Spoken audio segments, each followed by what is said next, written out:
Hello everybody, welcome back to the channel. We are now done with week number 9. Cardinals and Buccaneers. Buccaneers shut out the Cardinals, which really helps the Arizona's tank. Matt Bryan kicked a 26-yard field goal to start off the scoring for Tampa Bay. Then Cadillac Williams got a 1-yard touchdown run. Then Chris Sims finds David Boston for 57 yards for a touchdown in the third quarter. And Cadillac drives it in for another touchdown, this time 3 yards out. And that Tampa Bay defense just went to their old school way, their vintage ways, the way that they won a Super Bowl with. Holding Arizona to 201 yards, although Arizona did get to the red zone once, but they didn't convert anything. They got 2 picks and sacked Matt Leinart 5 times.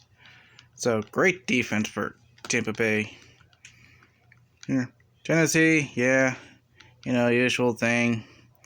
And teams had an NFL record was 21 sacks on David Carr, which honestly, David Carr getting sacked, that's no surprise considering he got sacked 76 times in a 16-game season as a rookie. Bengals in Buffalo. Buffalo tried to end their winless season so far after their bye week, but Carson Palmer finds Chris Johnson from 49 yards out to start the scoring. Ryan Lindell kicks a 23-yard field goal, but Dante Whitner gets a 75-yard pick six to put Buffalo up, which kind of sparks a little hope for Buffalo. Ryan Lindell increases the lead to 13-7. But then Carson Palmer finds TJ Houshmandzadeh for a 4-yard touchdown pass and a nice 69-yard drive. So now Cincinnati is up 14-13 going into the half.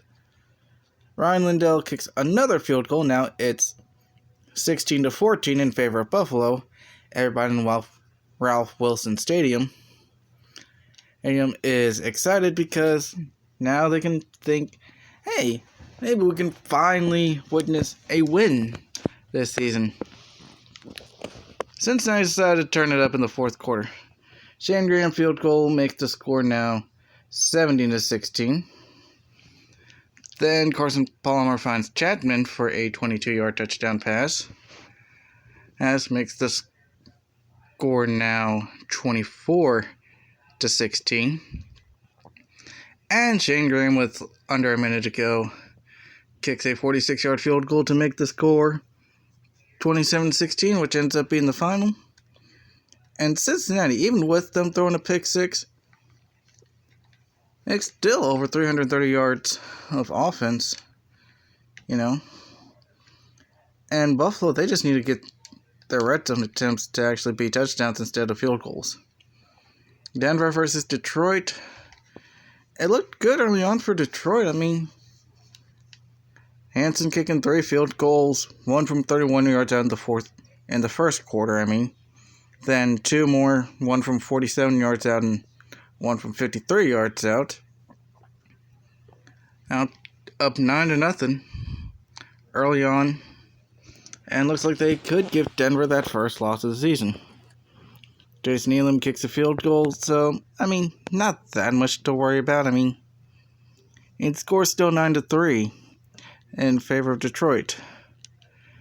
And Travis Henry scores a touchdown. Makes the score 10-9 in favor of Denver. Then John Kitna finds Jones from 1 yard out. They go for 2. They fail. But they're now up 15-10. Fourth quarter, Jay Cutler finds Walker from 4 yards out with a successful 2-point conversion.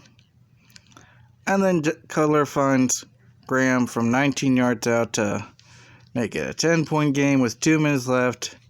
And that's all she wrote for Denver. Yardage-wise, kind of close. Both teams missed a red zone opportunity. But this is honestly probably Denver's closest game. And they threw 3 picks too, so Denver dodging a bullet this week. Aaron Rodgers and the Packers take on Damon Huard and the Kansas City Chiefs. And Damon finds Kennison from 16 yards out to take the lead. Rayner kicks a 23-yard field goal in response. Larry Johnson gets a 6-yard touchdown run, and then a 2-yard touchdown run. And then Aaron Rodgers passes it to Clowney from 32 yards out. But that's all the scoring that Green Bay will get, because Tony Gonzalez scores an 18-yard touchdown pass later on in the quarter. And then 5.5 minutes left, Medlock kicks it in from 33 yards out. And now some people are now wanting Brett Favre back under center because Aaron Rodgers isn't winning games for them. Brett Favre kept throwing picks, so would you rather take a guy that's throwing picks all the time or a guy who still needs some time to develop? I mean, 22-38, 243 yards, he's doing what he can right now, but do you still give him a shot? Speaking of shots, New Orleans lets Jacksonville come into the Superdome, and they took it to them, although it was a little closer than what some people might have expected. Murray kicks a 30-yard field goal, then Maurice Jones-Drew gets a 3-yard touchdown run. Then Deuce McAllister gets a 2-yard touchdown run. Josh Goby kicks a couple of field goals, one from 52 yards out and one from 21 yards out. Then Drew Brees finds Henderson from 11 yards out. Third quarter, Murray kicks a 51-yard field goal, in which Goby responds with a 48-yard field goal of his own. And Drew Brees finds Marquise Colston to make the final score being 27-16 in favor of the Saints, who are now back up to 500. And a defense that held Jacksonville to under 200 yards and also forced an interception and sacked David Garrard 5 times. This Saints team is really coming to form later in the year, trying to make a playoff run. Speaking of making a playoff run, that's what the Chargers are trying to do here, as they go into the Metrodome and just absolutely destroy the Vikings. Because we've got Philip Rivers finding Eddie Parker from 33 yards out to start off the scoring. And then teams decide trade touchdowns in the second quarter. We got Tim Rattay finding Wade from 1 yard out to tie up the game at 7. Then McCree gets a 52-yard pick 6. So now they're up by a score of 14-7. Then Tim Rattay finds the right person this time in Sidney Rice for 65 yards out to tie it up at 14. Then Rivers to Parker again from 39 yards out to take a 21-14 lead into the half. But sadly for Minnesota, that's all the scoring they would get, because Rivers to Parker, it's like the airplane catch out there, and Philip Rivers is pretty good at doing that, considering he's got 10 kids. And Nate King kicks a 23-yard field goal just for the fun of it. Although, offensive yard-wise, very exciting game. Although neither team could convert a 4th down conversion to save their lives. It was just a fun game offensively. Minnesota just couldn't get the wheels going for them. Now, 49ers and Falcons, honestly, San Francisco, what are we doing here? You're the most enigma-like team in this universe right now. But anyway, because they go to the Georgia Dome, and Michael Vick finds Jenkins from 12 yards out for the first score of the game. Then Frank Gore runs it in from 2 yards out, and that's the only score in San Francisco does. So you're telling me you can... So, San Francisco, you're telling me you can go out and drop 28 on the Saints, drop 24 on the Giants. You dropped 30 on the Ravens defense, but you can only get 7 points against an Atlanta defense that just what was it last week? No, it's that just 3 weeks ago allowed a few weeks ago allowed the 255 points to Tennessee. But anyways, let's continue this review. Michael Vick finds Joe Horn from 18 yards out. Then Billy Cundiff kicks a 47-yard field goal. Then Work Dunn scores from 4 yards out. And then Billy Cundiff, just for good measure, kicks a 54-yard field goal. And yeah, that San Francisco offense just went quiet. 8 first downs, 5 for 16 on third down. Only got to the red zone twice. They got sacked 4 times, threw a pick. Yeah, just couldn't get anything going, but can you get some consistency, San Francisco? You had it, and then you just lost it. Hopefully, it's not going to be a losing streak. But anyways, on to the Redskins and the Jets before I lose my mind on the San Francisco 49ers. Chad Pennington finds Lavernus Coles from 1 yard out. And then Jason Campbell finds Clayton Portis to tie things back up. And the Jets then kick a field goal with Mike Nugent from 30 yards out. Thomas Jones gets a 2-yard touchdown run, so now it's 17-7 in favor of the Jets, Jets, in which they are happy that they're doing well this season. Thomas Jones gets a 2-yard touchdown run again. Then we have Clayton Portis responding with a 4-yard touchdown run of his own. Thomas Jones gets another 1-yard touchdown run. Then Clayton Portis responds back with a 1-yard touchdown run again. And Chad Pennington throws it to Dwight from 2 yards out. And a Washington offense being held to just over 200 yards. 5 for 13 on third downs. But they were able to get 2 touchdowns in the red zone, so. But throwing 2 picks and getting sacked once, that ain't going to help you. Especially when you only had 100 yards through the air. Yeah, that's going to complicate the Redskins for the playoffs. But Jets are trying to make sure they make the playoffs too. Seahawks and Browns in a game that was a lot closer than I expected it to be. But we got Browns starting off with 3 field goals. What's with these teams involving an undefeated team starting off with 3 field goals? Brown from 38 yards out in the first quarter. And then 34 yards out and 50 yards out in the second quarter. Then Brady Quinn finds Braylon Edwards from 23 yards out to be down 9-7.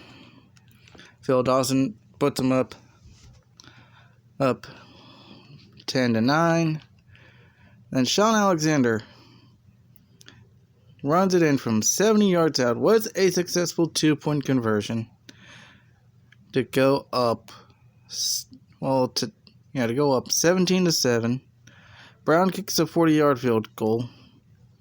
Brady Quinn finds Braylon Edwards from 1 yard out with under 3 minutes left, but they just couldn't get another score on the board. I mean, again, offensively, pretty even. They were even on first downs. It's just Cleveland just couldn't do much about it. You know? Sometimes you just get unlucky in football. The Raiders and the Texans, either way, the Raiders win both with the football game and with draft positioning because they have Houston's first round pick. Start off with Jamarcus Russell showing off those wheels with a 3-yard touchdown run. Chris Brown hits a 32-yard field goal then, followed by Lamont Jordan getting a 1-yard touchdown run. And Steven Janikowski getting a 33-yard field goal. Madsen gets a touchdown reception from Jamarcus Russell from 7 yards out. But then Jamarcus Russell throws another touchdown pass, but this time to Fletcher at the 49-yard pick 6. So Houston's offense ain't doing anything for their scoring. But at least their defense stepped up. But Janikowski kicks a field goal, and that's the last score of the game. That Raiders defense holding Houston to 164 yards, 2 for 10 on third downs. And yeah, that Raiders defense suffocated the Texans. something some people were expecting. Now the Patriots and the Colts. 19-7 is an interesting final score. Heath Evans and Chris Henry traded touchdowns. But then you had Adam Vinatieri just basically kind of go off a little bit. 51 yards in the second quarter. Third quarter, 42 yards. And then the fourth quarter, 36 and 30 yards. I mean, it was a good battle. Andy was over 4 on fourth down. 4 for 11 on third down. 53 yards rushing for Indianapolis. 83 yards of rushing for New England. Although, yeah, and 6 sacks by that Colts defense. Picking off Tom Brady once. And let's just see how Steven... Yeah, Gostkowski went 0 for 2 on field goals, so... Indianapolis. So Peyton Manning gets that rare win against Tom Brady at this time. Now, Eagles and Cowboys. Start off with Johnson getting a 58-yard punt return. Then David Akers kicks a field goal from 41 yards out. Martin Gramatica gets a 22-yard field goal in the link. But Brian Westbrook has the Eagles fans drown out all the Cowboys fans with a 4-yard touchdown run. And just from the opening set, this was a Philadelphia cheesesteak beatdown by the Eagles on the Cowboys. Something as an Eagles fan you love to see, but as a Cowboys fan you hate to see. Julius Jones did get a rushing touchdown for Dallas to respond back at the end of the half. But they left enough time for Philadelphia to go down the field and kick a 38-yard field goal with David Akers with 2 seconds left. Third quarter, David Akers kicks another field goal from 34 yards out. One more field goal by David from 44 yards out, and that just puts icing on the cake. As Philadelphia wins, they remain undefeated.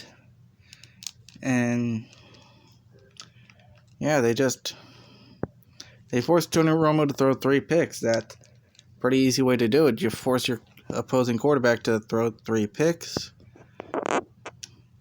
And that's a nice little beatdown for Sunday Night Football. A good game on Monday Night Football you had between the Ravens and the Steelers. It started off as anybody probably would with a Baltimore and Pittsburgh rivalry. No scoring in the first quarter. But then Big Ben finds Wilson from 30 yards out for a touchdown. James Ferrier gets a 70-yard pick 6 off of Steve McNair. And then you had Green with a 1-yard touchdown run in the third quarter, so Baltimore's trying to make a comeback. Matt Stover kicks a field goal from 37 yards out. And the new addition, because I knew the game was probably going to have me say that they are under the running back limit. Corey Dillon with a 3-yard touchdown run. And these teams just, logging the stats, were just basically even, you know. One thing that helped with the pick 6, I mean, that was one of 2 picks by the Pittsburgh defense, you know. But yeah, that is our Week 9 review. One last week with teams having bye weeks, and then we will be back to having everybody being able to have a game during the week. First time since Week 3. But until then, I will see you all next time.